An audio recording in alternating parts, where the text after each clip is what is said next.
उत्तराखंड की वादियों में बसा छोटा सा गांव धुनगढ़ अपनी सुंदरता और शांति के लिए जाना जाता था। यहाँ के लोग सीधे सादे, मेहनती और थोड़े रूढ़िवादी थे। लेकिन पिछले कुछ महीनों से यहाँ अजीब घटनाएं घट रही थीं। लोग गायब हो रहे थे। सबसे पहले गांव से मोहन लापता हुआ, फिर सरपंच का बेटा। पुलिस ने हर बार यही कहा, शायद शहर चले गए होंगे, कुछ समय के बाद आ जाएंगे या किसी निजी वजह से छिपे होंगे। लेकिन गांव वालों को यकीन नहीं था। इन घटनाओं के बीच गांव लौटी रागिनी, जो कि शहर में पिछले 5 वर्षों से पत्रकारिता कर रही थी। उसे अपने बचपन के गांव की शांति बहुत याद आती थी। लेकिन इस बार गांव में कदम रखते ही उसे अजीब सी बेचैनी महसूस हुई। तू काहे लौटी है बिटिया? क्या कोई खबर बनाने आई है? रागिनी की बूढ़ी दादी ने पूछा। खबर बनाने नहीं आई दादी, बस दिल बेचैन था। रागिनी मुस्कुराई, लेकिन उसके मन में कुछ और ही चल रहा था। रागिनी की मुलाकात दीपक से हुई, जो बचपन का दोस्त अब गांव में स्कूल का अध्यापक है। वह अब भी उतना ही शांत और गहरा था। तूने सुना मोहन और रवि गायब हैं? रागिनी ने पूछा। सिर्फ सुना नहीं, देखा भी। दीपक ने जवाब दिया और उसकी आंखों में कुछ छुपा हुआ दर्द झलकने लगा। मोहन की आखिरी रात मैं उसके साथ था। उसने कहा था कि किसी की परछाई उसका पीछा कर रही है, और फिर वो चला गया। क्या तुमने ये बात किसी को बताई? नहीं, मैंने किसी को भी नहीं बताई। किसी बताता, मुझे सब पागल समझते। रागिनी ने तय कर लिया, अब वह चुप नहीं बैठेगी। गांव में जो हो रहा था उसका सच सामने लाना होगा। रागिनी ने अपनी खोज शुरू की। वह गांव के पुराने मंदिर, तालाब और स्कूल तक पहुंची। हर जगह बस एक बात सामने आई, गायब हुए लोग किसी न किसी दिन परछाई की बात करते थे। पर यह परछाई थी क्या?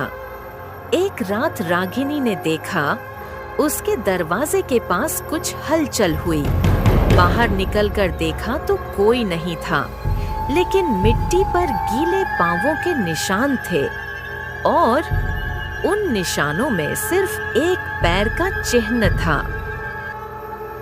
रागिनी ने गांव के सभी लोगों को बुलाया और अगली सुबह गांव की पंचायत बैठी।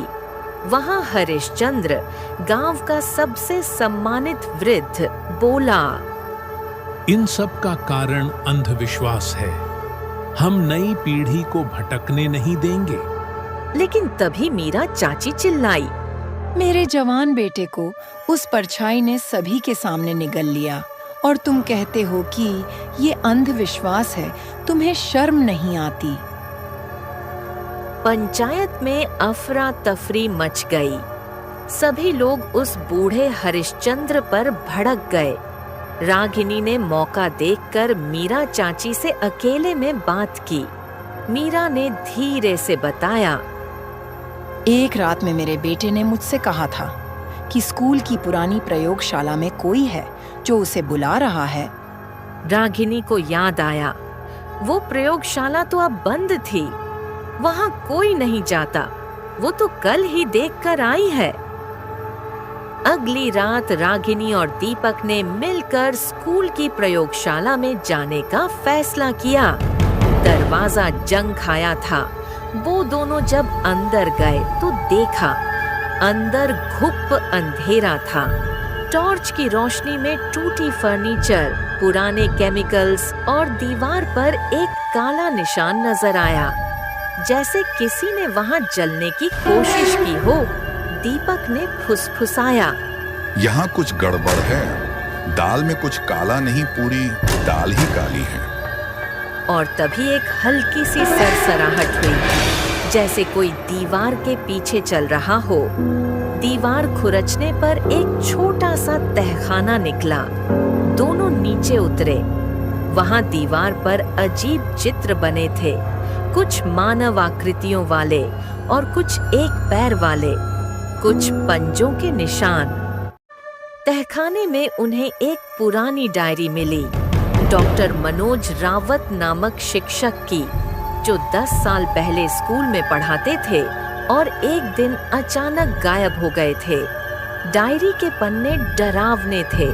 उसमें लिखा था, मानव मन की गहराइयों में जो अंधेरा है, अगर उसे बाहर निकालो तो वो एक छाया बन जाता है, हमारी ही परछाई, पर विकृत।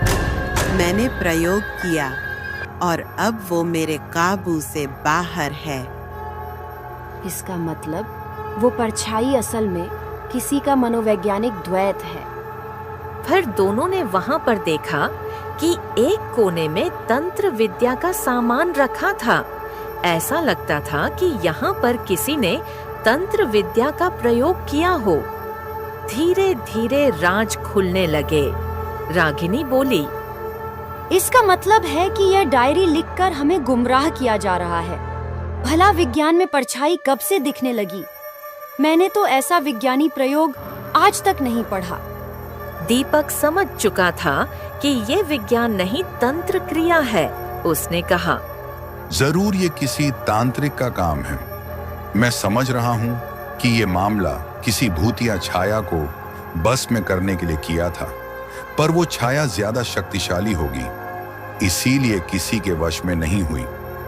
फिर वो छाया उसी तांत्रिक को निगल गई और उसके बाद गांव वालों को एक एक करके निगलना शुरू किया। अब हमें यहाँ से चलना चाहिए।